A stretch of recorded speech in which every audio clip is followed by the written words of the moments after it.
আসসালামু আলাইকুম সমূহ অসমবাসী তথা ভাৰতবাসীক মোৰ সালাম জ্ঞাপন কৰিলোঁ। তো আজি আমি উপস্থিত আছোঁ আমাৰ দলগাঁও স্থিত খকজানী দৰগাহ শ্বৰীফৰ উৰুছ মুবাৰকত।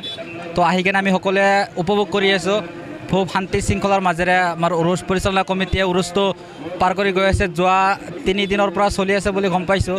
আজি অন্তিম দিন।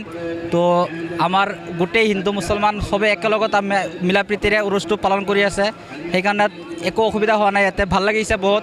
আনুমানিক যি আহিছোঁ ৰাস্তাৰ আমি 1 কিলোমিটাৰ প্ৰায় তাতে আমি বাইক পাৰ্কিং কৰি কিনে খোজকাঢ়ি আহিব লগা হৈছে।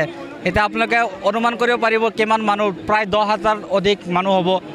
তো সকলোৱে একটা মিলা প্ৰীতিৰে বহুত যুগৰ পৰা বহুত আমি চালোঁ, বহুত বাহিৰৰ পৰা গাড়ী লৈ কেনে ৰিজাৰ্ভ কৰি কেনে মানুহ ইয়াতে আহিছে। আৰু ইয়াতে সুন্দৰ পৰিস্থিতিৰ মাজত থকাৰ খোৱাৰ সুবিধা আছে। একো কোনো ধৰণৰ অসুবিধা নাই। আজি অন্তিম দিন।